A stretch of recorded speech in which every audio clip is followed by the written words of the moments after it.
Today I want to explore an interesting tool to be used with the TradingView strategy tester, and that is a Monte Carlo simulation feature that I've created in my open source public Zen library. But first, what the hell is Monte Carlo simulation, I hear some of you ask? The concept of Monte Carlo simulation originated in the mid-20th century, primarily developed by scientists working on the Manhattan Project. The Manhattan Project was a jazz fusion album. No, I'm just kidding. It was actually, but it was also the project that developed the atomic bomb. The concept of Monte Carlo simulation was developed by two mathematicians working on the Manhattan Project, named John von Neumann and Stanislaw Ulam. We'll just call them John and Stan. Stan was contemplating a way to solve complex problems in neutron diffusion and other areas that were difficult to handle with traditional analytical methods. Yes, I'm getting this from ChatGPT. Believe it or not, I don't typically study neutron diffusion in my spare time. So he suggested using random sampling and statistical analysis to approximate solutions to these problems. Basically, Monte Carlo simulations are useful when we need more data than we have available to adequately test a theory. The name Monte Carlo was coined by one of Stan's colleagues, Nicholas Metropolis, and it's named after the Monte Carlo Casino in Monaco. The Monte Carlo Casino is quite famous for a few statistical concepts such as gambler's fallacy, also known as the Monte Carlo fallacy. I don't know what Monte Carlo specifically did to warrant this reputation as the birthplace for all these statistical analysis terms, but it's great marketing. Anyway, the name Monte Carlo simulation was chosen because the method involves random sampling and probabilistic analysis, which is similar to the randomness inherent in gambling games. And I guess because Monaco and Monte Carlo is pretty badass, it's an amazing place, so why not name things after it? But what does all this have to do with trading? Well, let me show you. What you see on my screen right now is a visual representation of what a Monte Carlo simulation looks like. So here we have a 100 sample Monte Carlo run on a trading strategy. This is just a hypothetical example. And what you see is the best and worst 5 Monte Carlo simulations from a backtest. So when we're backtesting a system, we typically work with a single run backtest. That means we run our system, we run our conditions, our entries, our exits over a single set of data, which is the historical price action that we run our test on. And that gives us an indication of how our system performed in the past on price action that has already unfolded. Now, that information is extremely valuable, but it is also potentially misleading because the future will never unfold exactly as the past did, and that's why we see all those disclaimers that past performance is not indicative of future performance and all the trading disclaimers. That's true.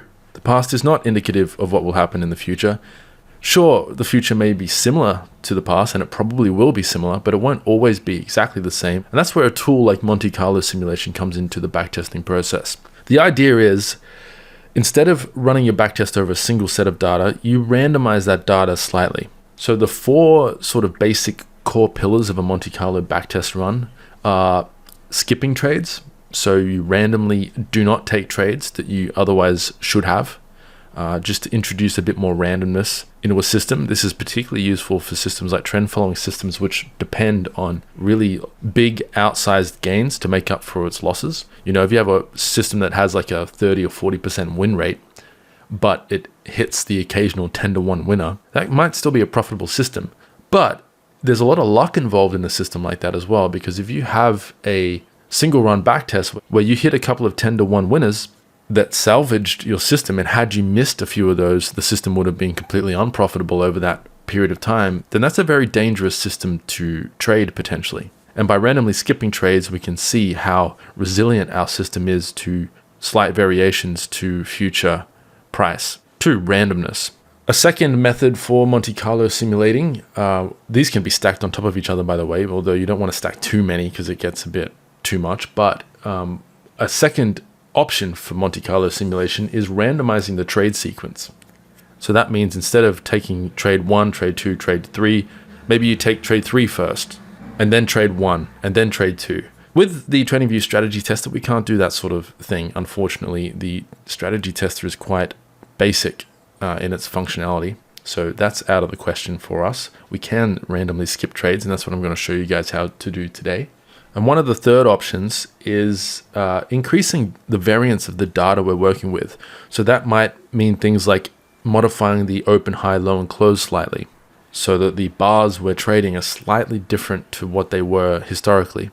Again, we can't do that in Pine Script, unfortunately, but we can randomize our entry and exit price, and even our entry price if we use limit orders. But for today's video, I want to keep things simple. We're going to stick to random trade skipping and random entry exit variance, also known as spread. We can actually simulate spread in our systems using very simple code that works much better than the inbuilt tools we have to work with the strategy tester. So with all that said, let's get into some code. So here on my chart, I have an example script. I literally just opened up the Pine editor and created a new strategy using the default conditions for a TradingView example template script. And I've tweaked it slightly so that we're working with fixed take profit and stop losses instead of reversing our position when there's a moving average crossover. And again, this isn't a strategy we're working with here. This is just a feature and a tool that you can implement into your existing strategies or systems you're working on. So this system is not going to be profitable, but that's not the point. The point is the techniques we're learning and implementing here. So you can see these yellow labels on my chart. These represent trades that were skipped due to Monte Carlo simulation. And if I zoom out, we have a lot of skip trades here. That's because I've set my skip rate to 60%, which is too high. You wouldn't set it this high normally. I just did this to demonstrate what this feature is doing. So if we zoom in, this here should have been a long trade, but we didn't take any trade. We skipped that trade because of the random Monte Carlo simulation. And something you might not have noticed, but if I zoom in on a trade, let's start with this short trade here. If you look closely, you'll notice that our stop loss for this trade is here and our take profit is here, but we did not exit at our take profit. We exited slightly higher, about 1 pip higher from this green line if I had to guess. If we measure this out, 0.8 pip early. We exited early, which means that's going to affect our risk reward profile. And this happens in real trading. Right now I'm on a Forex market, but this applies to most markets that are tradable. We have the issue of spread, and spread is random, mostly, unless you're using a broker like Trade Nation, which uses fixed spreads, which is quite revolutionary. As far as I know, they're the only broker that do that, especially on TradingView. That's not a broker recommendation. I'm not affiliated with them, but it's worth checking out if you're having issues with spread, because knowing your spread ahead of time is a superpower in especially in Forex trading. But most of us don't have fixed spreads, and we are affected by the random spread, which means when we place a trade like this long trade here, we have our stop loss set, we have our take profit set, and when price gets close to our take profit, sometimes it will fill a little bit early because of the spread. And instead of a 2-to-1 risk reward, we end up with like a 1.9 or something like that. That adds up over time, combined with commission costs, commission drag.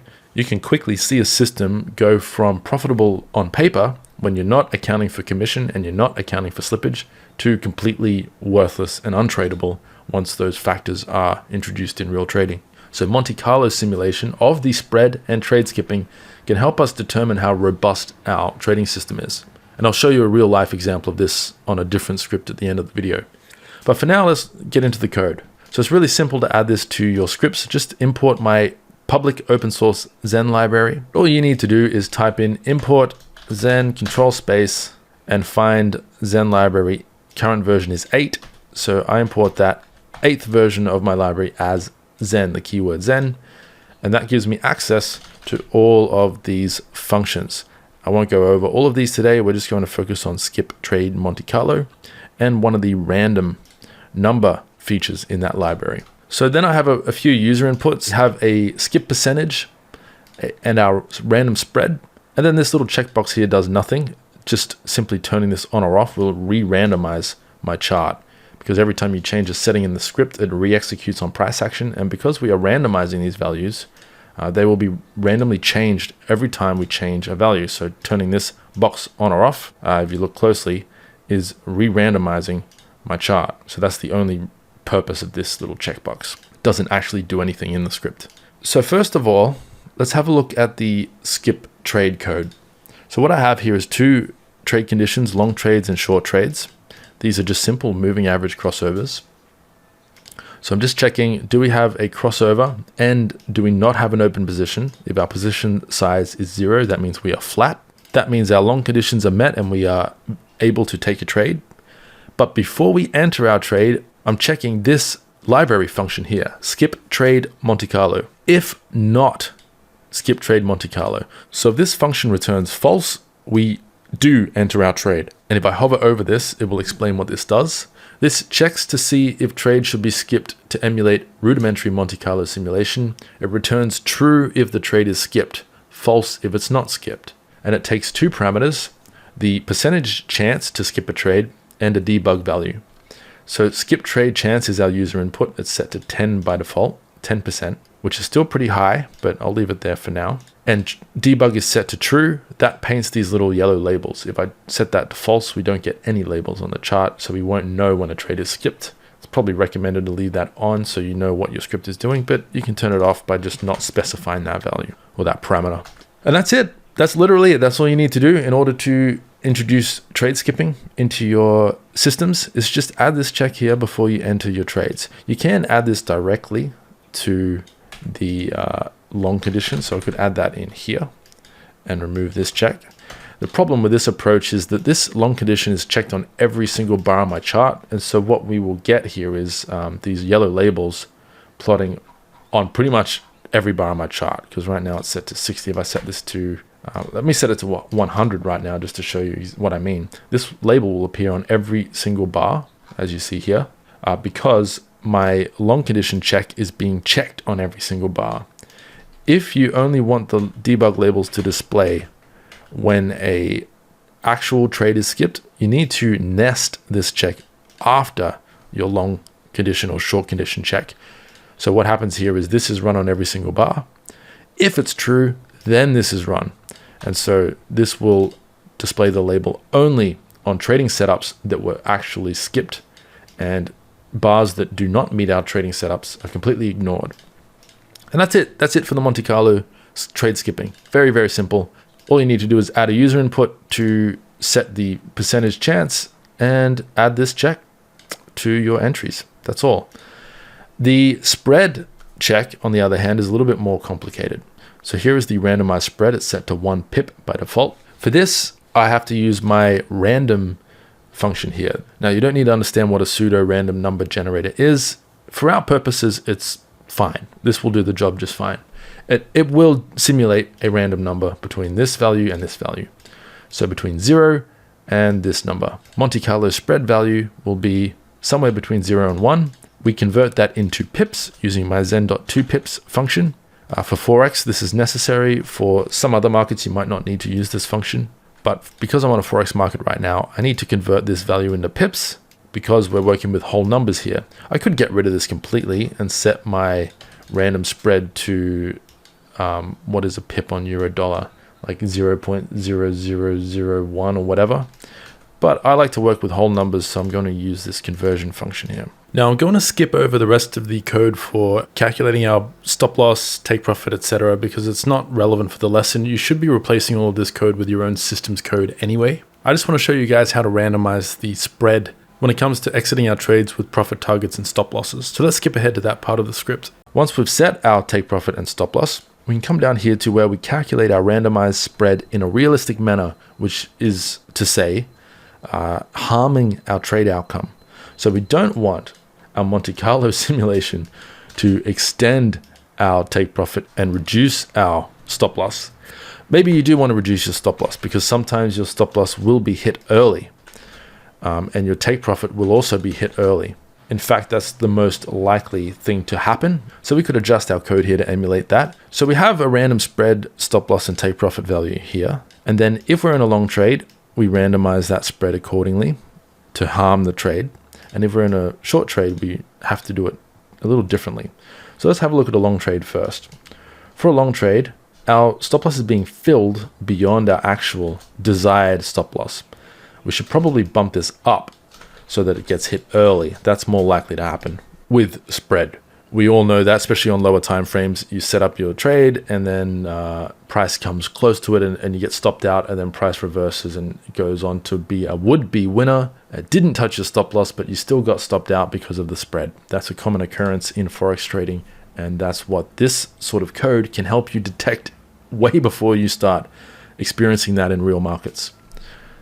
And it can give you a warning sign that your system is not not resilient enough to deal with the spread. That's the whole point of this, to give you more realistic backtesting simulations and give you an idea of whether or not what you plan to trade will actually work in real markets. So for the stop loss, I can get rid of that because our Monte Carlo spread is always a positive number. So the stop loss number being a positive number will add to this. So now if I save my code, we keep an eye on this trade, assuming it doesn't get skipped by the Monte Carlo code, then our stop loss should randomize in the opposite direction now. There we go. And in fact, on this particular trade, the spread barely came into effect, was like a fraction of a pip above our stop loss. So that's pretty accurate too, because you're not always going to be stopped out early on your stop loss due to spread, but it is likely to happen. And sometimes it will exceed your stop loss. So maybe in some cases you want to completely randomize the spread. In that case, just set this number to, instead of 0, set it to random spread multiplied by -1, and with a default value of 1, that will randomize the spread between -1 pip and +1 pip. And then if you do that, you don't need to have this code here at all. You can just add the random Monte Carlo spread onto your take profit and stop loss. But anyway, before we wrap up this video, let's fix our short trade. Let's find a short trade. Here we go. This one got stopped out. You can see our fill price was beyond our stop loss. So what I need to do is flip this value to -1 for our stop loss on a short trade. And that will bring this below our stop loss. There we go. So now we're being stopped out early. And that's it. That's really it. That's all there is to randomizing your limit orders. Now, the reason I went to the trouble of all this code and didn't just simply add the spread directly to our take profit when we calculate our stops and targets is so that we can visually see the randomization in effect. So this is where our stop loss should have been, but this is where we get filled. And in order to have both values, we need to be able to draw our original take profit and stop loss, but apply the random spread to our exit code. I'll leave the source code to this video in the pinned comment below. If nothing else, you should definitely play around with the trade skipping code. That's the easiest code to implement, especially if your system isn't using fixed targets. That's the best way to introduce some randomness into your backtests. And as I said, I just added this little checkbox here. If you bring up the strategy tester and I bump up my position size, I don't know why the strategy tester starts with $1 million balance. That's not realistic in the slightest. Let's start with a 10,000 and using a standard lot. Now the system is nowhere near profitable, but let's have a look at the impact of randomizing trade skipping. So remember, we've got a 2-to-1 risk reward profile. We're skipping 10% of trades and we're randomizing our spread by 1 pip. And I'm only just noticing now that this checkbox is actually just flipping between the same values, so there is no randomness occurring here, which is quite interesting. I'm not sure why that is. I guess the strategy tester is just reverting to a cached copy of the strategy performance. So what I'll do is change this to an integer and see if this helps. So let's bring up the strategy tester. That's definitely changed our values. So let's change this and see what happens.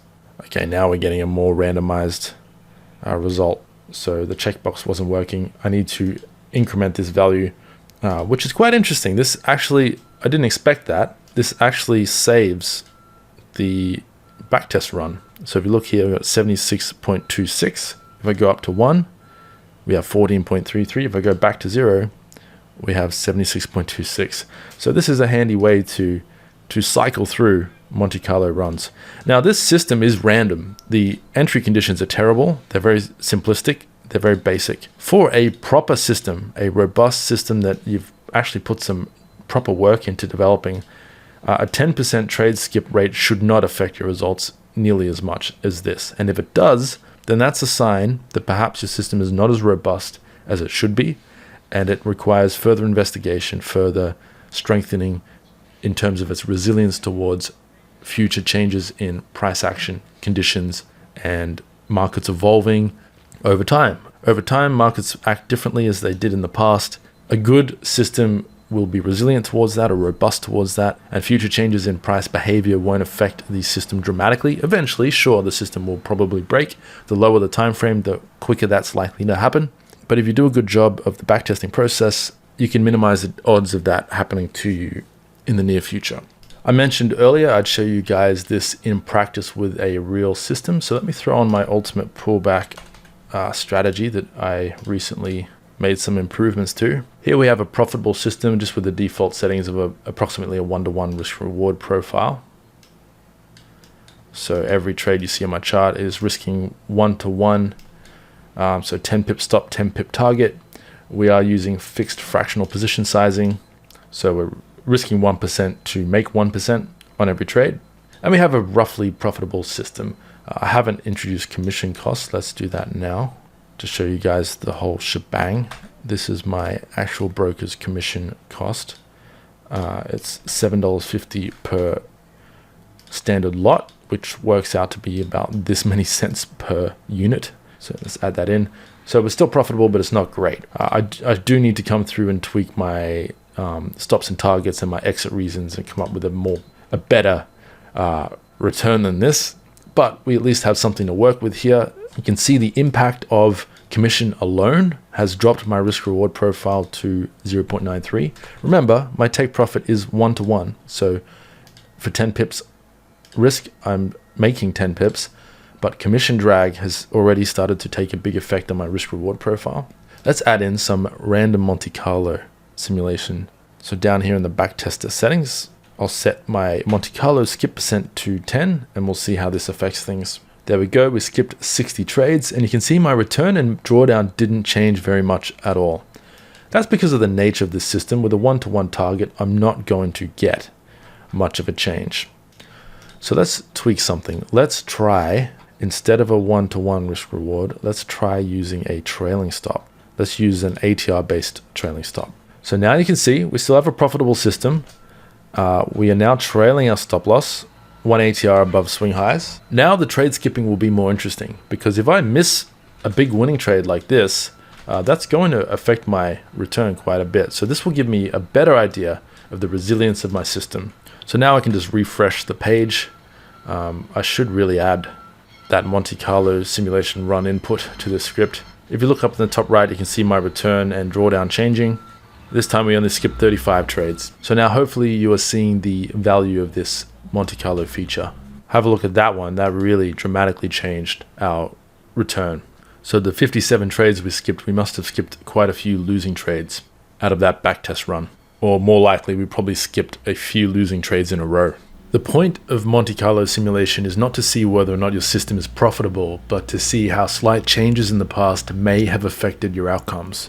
What we don't want to see is that when we alter our trade order by trade skipping or randomizing our exit point slightly, our system implodes. If our rate of return suddenly plummets and or our drawdown suddenly skyrockets, then we've got a problem and we may need to spend some more time scrutinizing our trading system and finding out what makes it so vulnerable to future changes in market behavior. Basically, if a Monte Carlo test renders a system untradeable, then perhaps the system was just a result of sheer luck rather than a robust edge over the markets. 10% is probably still a bit high with a Monte Carlo run. You'd probably want to stick to 5 or lower depending on your sample size, but you get the idea. Go and research Monte Carlo and good practices with Monte Carlo simulations before you start using this in your scripts. This is just demonstrating the tool itself. Alright, with all that said, I'll wrap this video up here. Remember, this is just to demonstrate the technique. Go and research Monte Carlo practices and backtesting.